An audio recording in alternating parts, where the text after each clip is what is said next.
Hey guys, welcome back. This is episode 2 of my Linux tutorials.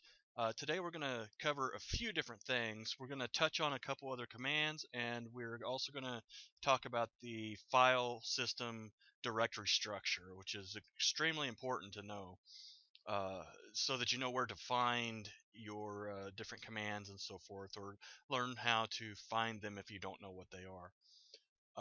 The first thing we're going to talk about is on a Linux or Unix system, everyone has what is called a home directory.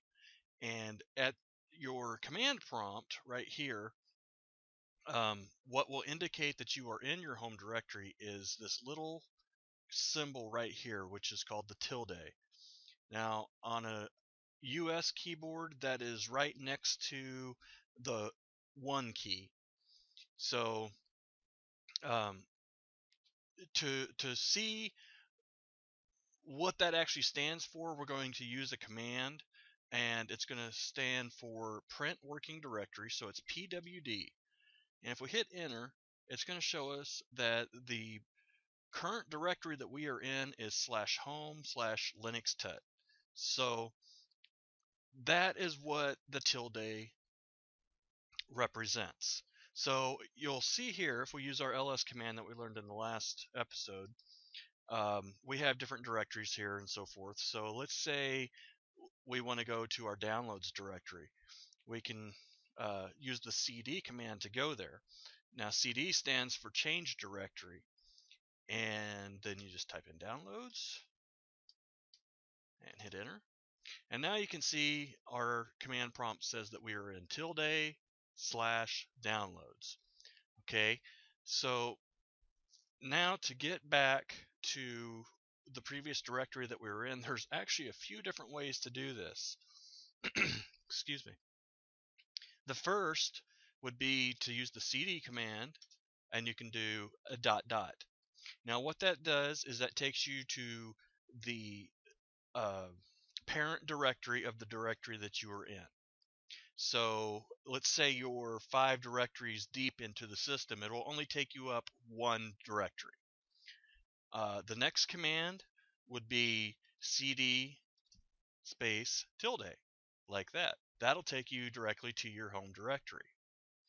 And the third thing that you could do is, let's say you're in a directory completely across the system, so to speak, and you don't want to type in this really long path name, but it was the previous directory you were in. I hope that made some sense. What you can do is you can type cd space and then the minus sign, and that will take you back to the last directory that you were in. So we'll go ahead and hit enter, and that tells us right there that we are now in /home/Linux, or I'm sorry, linuxtut. So now we've already touched on a couple of commands here, pwd and cd. Again, pwd really isn't used all that often unless you're in a system that doesn't have a prompt telling you what directory you're actually in. Nowadays, a lot of Linux distributions, they have that printed in your prompt, so it's not something that's used a lot. The cd command, you'll use it every single day, just as much, if not more, than ls. So it's a good one to learn. You can use the cd command in many different ways, and as the tutorials go along, you'll see me use it in different ways, and when I do use it in a new way, I will point that out. Now the next thing we need to touch on is, if you are talking to someone who is familiar with Linux or Unix, you'll hear them talk about the root directory. Now, there's something very important to remember about this. There's 2 root directories, but they are completely different. So what we are going to do is we are going to go to the root directory of the file system. So the way we do that is we type cd space /. Now that / is the root directory. That is what it's called, and so forth. Now let's use ls and find out what's in this directory. Now, as you can see here, there's a bunch of different directories across here. The one we're going to focus on right at the moment is this one right here that says root. Well, what is that? What that is the Superuser home directory. So just like you have a home directory in /home, root has its home directory in /root. Now, why are they different?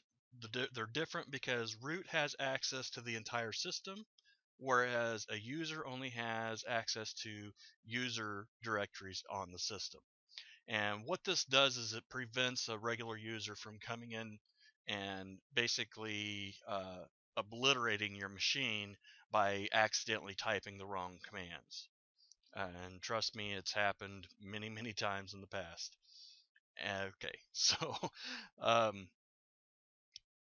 you may be asking yourself, well, who's root? I have never heard of root. Well, root is the Superuser. And how do you get to root? How do you become root? Well, there's a couple different ways to do that, and I'm not going to cover them in this tutorial. Those will be coming up in about 3 or 4 more tutorials from now. So, okay. The next thing we're going to look at is we're going to see what is in our home directory.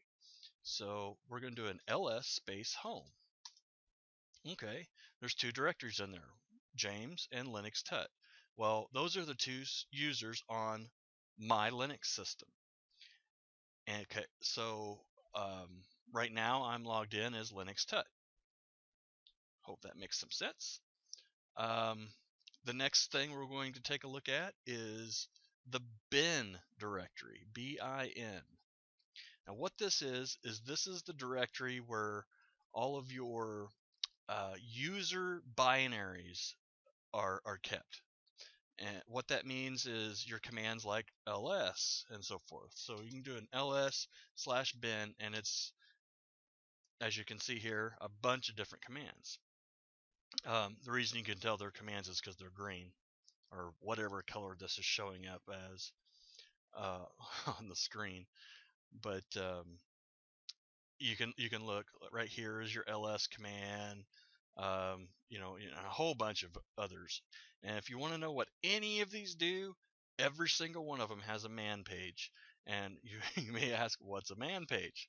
Well, a man page is a manual page. And the way you view those is you type in man and then whatever command you want to learn more about. And in this case, let's just use ls since we're familiar with that.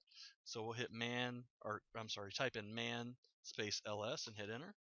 And that's going to bring up the manual page for ls. And there's a lot of information here. It tells you a bunch of different flags and what each flag does. And you can read through this and just find out just how powerful that command is. It's amazing, really. So we'll go ahead and quit out of there. The next directory I want to talk about is the sbin directory. So let's do another, well, here it is right here. That directory right there. So let's do an ls sbin. Now what these commands are system-wide commands, or system binaries I should say, and these are pretty much off limits to the normal user. These are the type of commands that the super user would use to maintain the system.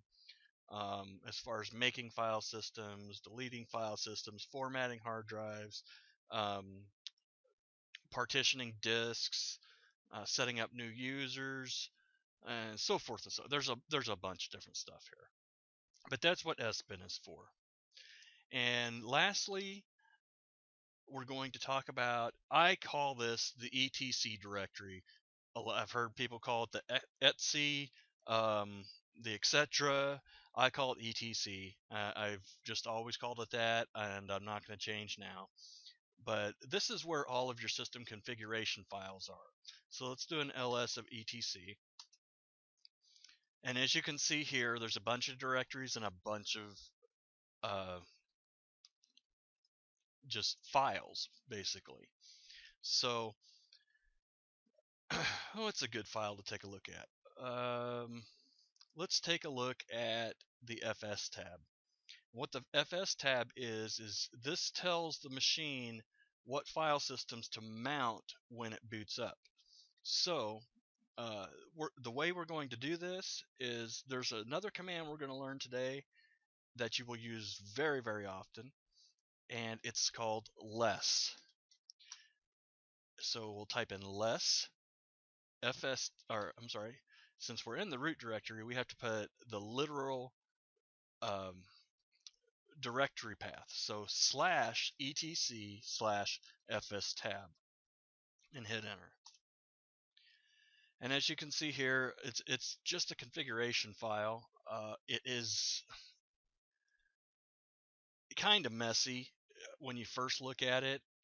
After you mess around with them a little bit, you start to figure out, oh, okay, this is telling me how it's structured, so we have, our file system, our mount point type. So that would be our file system, our mount point, our type, and so forth and so on. But anyway, so that's what that file looks like, and we will get back into this in the future when I talk about adding new hard drives or adding mount points to boot. Okay. And lastly, I wanted to cover how to do command completion. Let me backtrack just a little bit. The less command. Less, there's a couple different commands like less. The other one is actually called more. And that is the original Unix command. And what it did was exactly the same thing as less, but let's see, let's go more. As you can see, it doesn't actually bring it up into full screen. It just prints out what's in that file, to a standard output. So that's one thing it does. The other thing is with less, if you're scrolling down in the file, you can scroll back up in the file, kind of like I'm doing here. With more, you cannot do that. You have to stop it and restart it if you want to go back into the file, or backwards in the file. And I'll show you examples of that in the future when we're starting to deal with longer files and whatnot. But anyway, the command completion. Let's say you know that you want a command that starts with an L, but you don't know, or you can't remember what it is. What you can do is you can type /bin/L and then hit the tab button. And if you hit it a couple times, usually it takes 2 times in order to bring this up. It'll bring up everything in /bin that starts with the letter L. So as you can see, we have the less command, the less echo, less file, less key, less pipe, ln, load keys, login, ls, and ls mod. So in this case, we're not really going to run any of these, but that's how you do it, is you hit the tab command. Now, if you are, I'm going to go back to my home directory real quick. As you remember earlier, we had a few directories in here. One of the things you can do also is use it with the cd command. So you can do cd, and let's say we want to go to the music directory. We can type in the capital M and hit tab, and it automatically brings up music, and you hit enter. And so that's what command completion does. So remember tab. It comes in extremely helpful, especially when you're not 100% sure on what you're looking for, or if you're typing in a long path. It comes in extremely helpful. Anyway, we've touched on a lot of things today, and this one ran a little bit long, but this is all essential stuff that we need to know in order to continue with this series. This is all the basics that we will probably use in every single episode. So thanks for watching, guys. I really appreciate it. I'm also going to put a link to a download for the system directory structure that I made. It's just a PDF of the file structure. So thanks for watching, and I will see you guys next time.